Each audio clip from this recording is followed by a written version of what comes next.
Mesdames et messieurs, bonsoir, bienvenue dans cette nouvelle édition de l'information au sommaire, actualité phare depuis quelques semaines déjà. Et faisons la une des réseaux sociaux également, le viol à mort d'une fillette par un homme de 47 ans.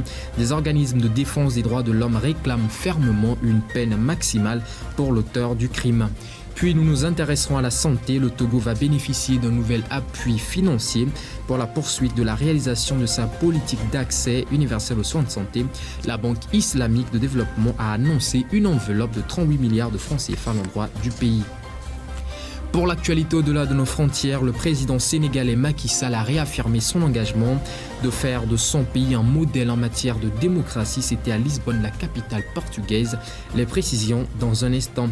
Autre actualité, le Soudan plonge dans la mort et la destruction à une vitesse sans précédent, a déclaré ce lundi le secrétaire général de l'ONU Antonio Guterres à l'ouverture d'une conférence chargée de lever des fonds pour répondre à la crise humanitaire. C'est tout pour les titres de ce soir. Restez avec nous, les précisions, c'est dans un instant.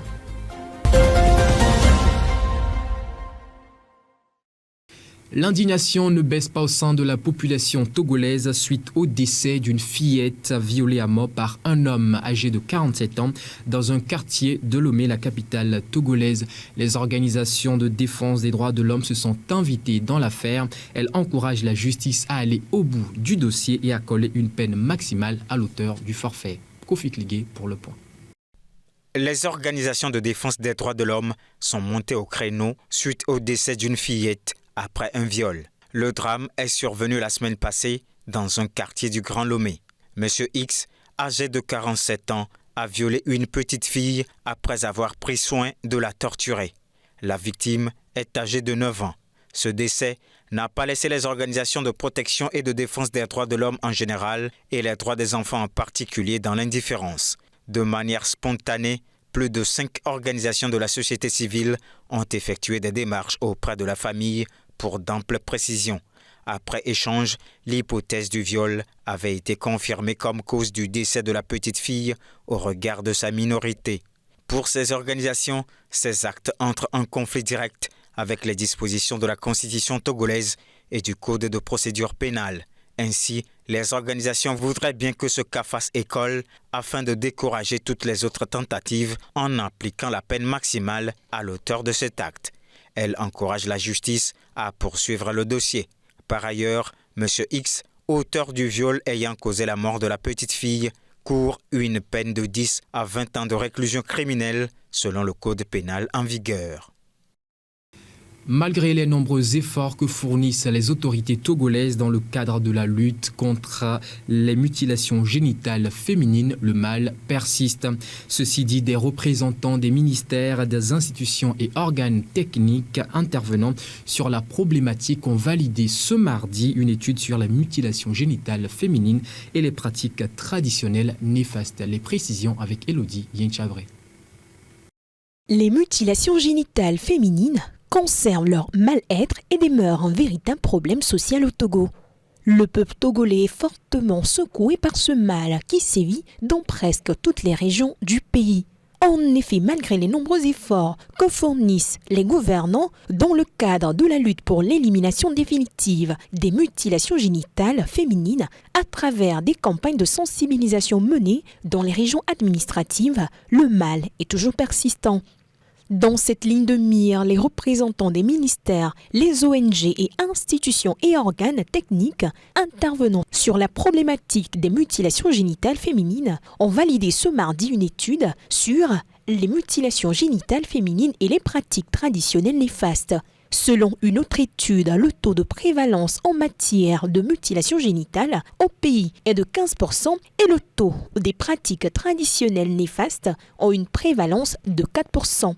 Ce taux est de 14% dans la région centrale, l'une des zones à fort risque du phénomène. La région des savanes de la Kara, la région centrale et la préfecture d'Aguanivé dans la région maritime constituent des poches de recrudescence des mutilations génitales féminines avec un accent dans les communautés musulmanes. En outre, les objectifs de développement durable voudraient qu'il y ait 0 mutilation génitale féminine et 0 violence basée sur le genre en 2030. À quelques années de l'échéance de 2030, il urge donc de se remobiliser pour lutter réellement contre cette pratique. Pour ce faire, il faut des données actualisées, ce qui a conduit une étude dans les poches de résistance. Toujours au sein de la société, c'est une situation qui est presque devenue le quotidien des consommateurs, mais qui les ronge quand même de l'intérieur. Il s'agit du prix élevé du carburant. Les consommateurs semblent à bout, surtout quand on sait que le prix du baril qui justifiait la situation est passé des $122, soit 76 335 francs CFA, à $70, soit 42 112 francs CFA. Les explications de Nadège Arlidia sur le sujet. 700 francs CFA, c'est le prix actuel du carburant, notamment le super sans plomb à la pompe au Togo, et les consommateurs, de gré ou de force, n'ont le choix que de s'en procurer.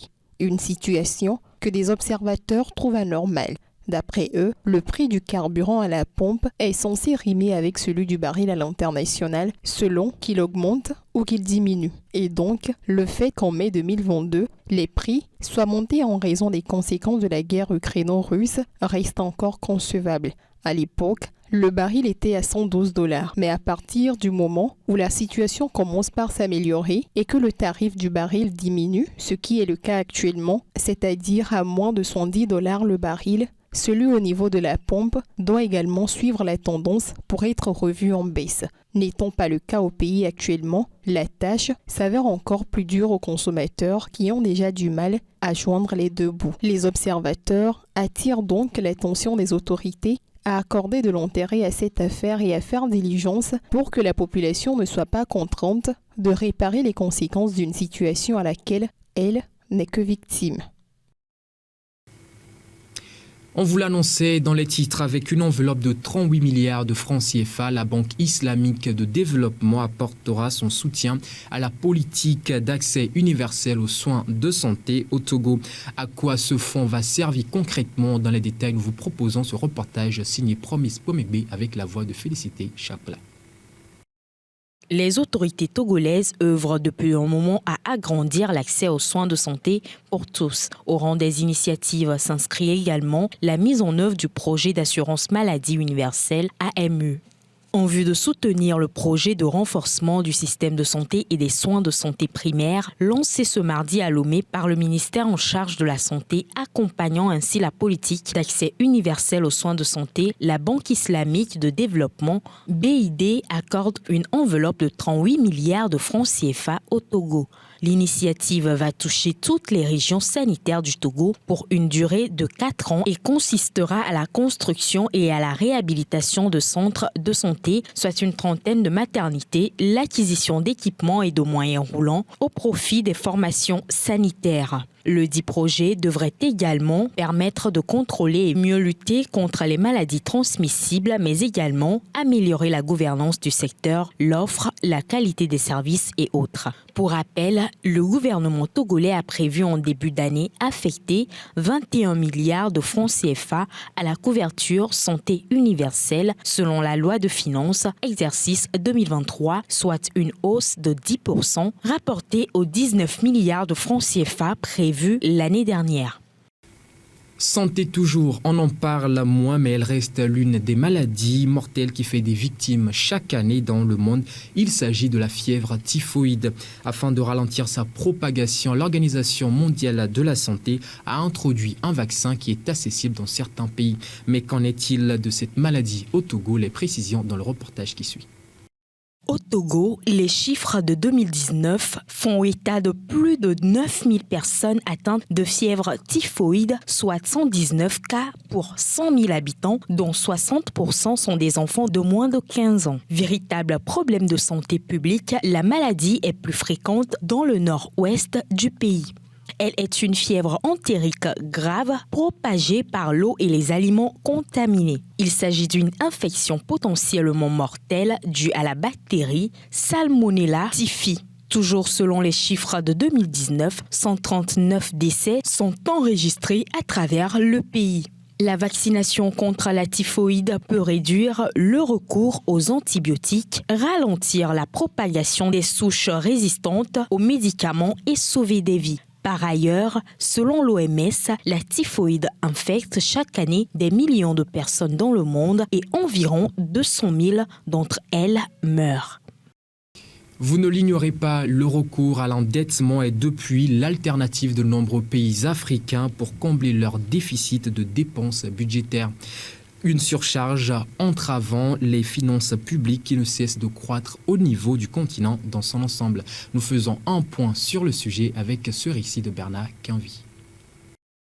À l'heure actuelle, plusieurs crises perdurent sur le continent, produisant des effets de débordement affectant gravement l'économie de certaines nations. Ces crises qui, au demeurant, restent d'actualité, préoccupent aussi bien les politiques, les principaux bailleurs de fonds que l'opinion publique à travers le monde comme étant l'un des principaux facteurs retardant le développement économique. À cela s'ajoutent les dettes extérieures très élevées. En effet, selon un rapport de la Banque mondiale, la dette extérieure publique et privée des pays africains a atteint le montant colossal de 1074 milliards de dollars. Ce volume reste toutefois fortement concentré au niveau d'une poignée de pays, dont des puissances économiques.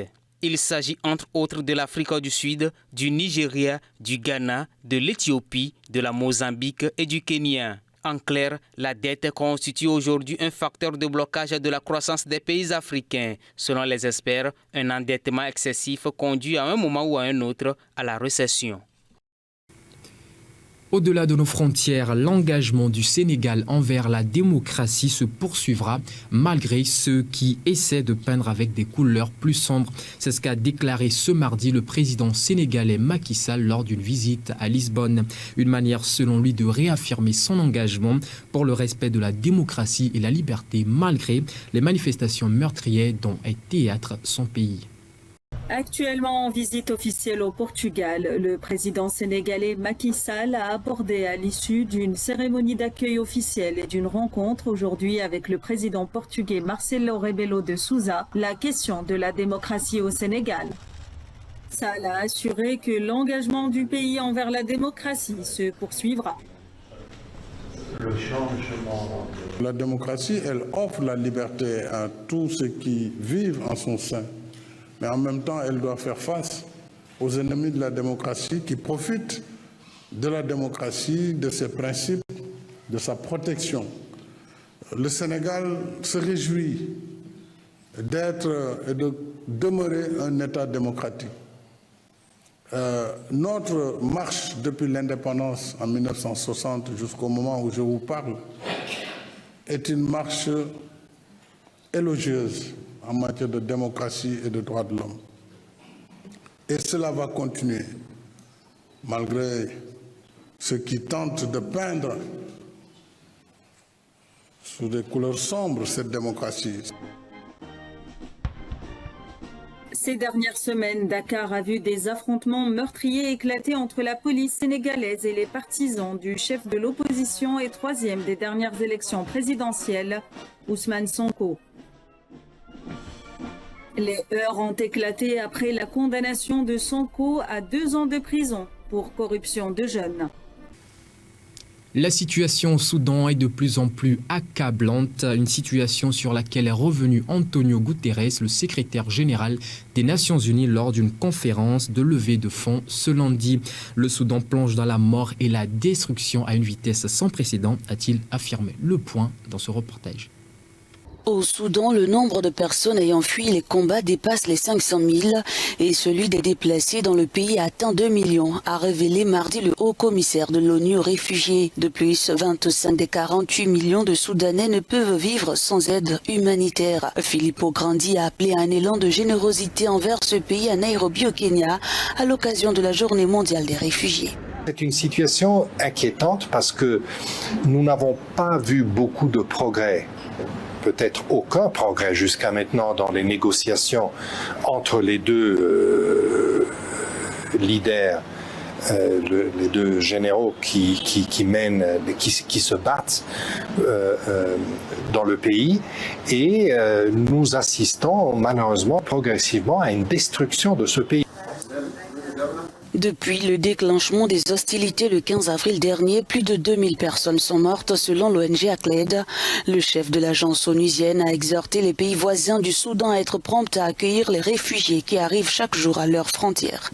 Il y a un élément d'insécurité aussi qui risque de se répandre, de s'étendre autour de cette situation. L'appel que j'ai fait à tous les pays voisins est de dire « Je comprends vos soucis sécuritaires, mais s'il vous plaît, gardez vos frontières ouvertes parce que il s'agit vraiment de personnes qui fuient pour sauver leur vie. » Sur place au Soudan, l'armée et les paramilitaires en guerre pour le pouvoir ont repris les combats mercredi matin, peu de temps après l'expiration d'un cessez-le-feu de 72 heures. Des explosions, des tirs nourris et des obus ont frappé des quartiers résidentiels de Diling, au Kordofan Sud, à 500 km au sud de Khartoum.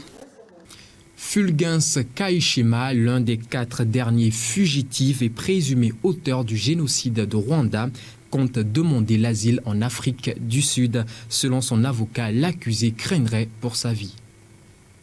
Accusé d'avoir joué un rôle majeur dans le génocide au Rwanda, Fulgens Kayishema, 62 ans, va demander l'asile en Afrique du Sud. Arrêté le mois dernier près du Cap après une cavale de 22 ans, le ressortissant rwandais a transmis sa demande à son avocat mardi. Ce dernier a précisé à l'issue d'une audience devant le tribunal du Cap que l'accusé craignait pour sa vie s'il est extradé. Le parquet a confirmé sa requête, ajoutant qu'il renonçait à sa demande de mise en liberté sous caution. Fulgens Kayishema serait l'un des 4 derniers fugitifs recherchés pour leur rôle dans le génocide en 1994 de 800 000 Rwandais, en majorité Tutsis, par des extrémistes Hutus. Il doit répondre de nombreux chefs d'inculpation liés à son séjour irrégulier en Afrique du Sud. La prochaine audience aura lieu le 18 août au Cap. 165 migrants nigérians, dont des femmes et des enfants, ont volontairement rejoint leur pays ce mardi. Une initiative assurée par l'organe de lutte contre l'immigration clandestine en Libye. Ceci en collaboration avec l'Organisation internationale pour les migrations. Le Point. L'organe de lutte contre l'immigration clandestine en Libye a renvoyé mardi au Nigeria 165 personnes dans le cadre officiellement d'un retour volontaire. Parmi elles, 90 femmes et 9 enfants en bas âge regroupés avant leur départ dans une salle du centre de détention de Tariq al-Sika à Tripoli. Mardi 20 juin, des migrants irréguliers de nationalité nigériane ont été expulsés. Certains d'entre eux ont été arrêtés sur la voie publique alors qu'ils pratiquaient la mendicité.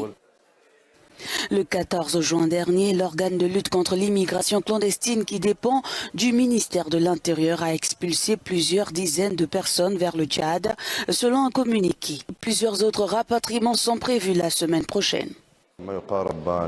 Environ 165 migrants irréguliers ont été renvoyés en coordination avec leur ambassade. Un autre vol aura lieu la semaine prochaine. Les opérations d'expulsion se poursuivent. La plupart des personnes qui se trouvent dans des centres de détention de la capitale libyenne ont été interceptées ou secourues en Méditerranée par la marine alors qu'elles tentaient d'atteindre l'Europe. Détenues dans des conditions effroyables, elles sont soumises aux violations constantes de leurs droits. Au-delà du continent africain, alors que Paris, la capitale française, s'apprête à accueillir un sommet sur la réforme des banques de développement mondial en vue de mieux faire face au réchauffement climatique, certaines organisations de la société civile française ont déployé une banderole devant la tour Eiffel. Elles réclament la fin du financement des énergies fossiles et encouragent la taxation des pollueurs. Des militants de plusieurs ONG, dont Glasgow Action Teams et 350.org, ont déployé une banderole devant la Tour Eiffel en France pour demander la fin du financement des énergies fossiles et la taxation des pollueurs. Ces activistes ont choisi d'agir à la veille du sommet de Paris pour un nouveau pacte financier mondial. Ce qui nous met en colère, pas qu'à la veille du sommet, c'est que des entreprises comme Total Energy, Exxon ou Shell continuent de battre des records de profit chaque année, alors que ça fait 50 ans qu'ils connaissent l'impact de leurs activités sur le climat et sur la biodiversité. L'objectif de ce sommet, trouver des moyens de réformer les banques de développement mondial comme le Fonds monétaire international et la Banque mondiale, afin de faire face au réchauffement climatique et prendre en compte son impact dans les décisions de prêt. Président Macron, arrêtez l'oléoduc de pétrole brut d'Afrique de l'Est, faites payer les pollueurs si nous voulons avoir une justice climatique, mettez fin au financement des combustibles fossiles. Et enfin, en ce qui concerne l'Ouganda, nous vous observons, faites en sorte que ce sommet soit un pas en avant pour les gens comme nous, pour les gens de pays comme le mien. Si la restructuration de la dette et la réduction de la pauvreté feront partie du sommet de jeudi et vendredi, le climat en sera le principal moteur. Les représentants des pays en développement d'Afrique et d'Asie occupent une place de choix à la table des négociations. C'est donc tout pour cette édition, mesdames et messieurs. Merci à vous de nous avoir suivis et bonne suite de soirée chez vous.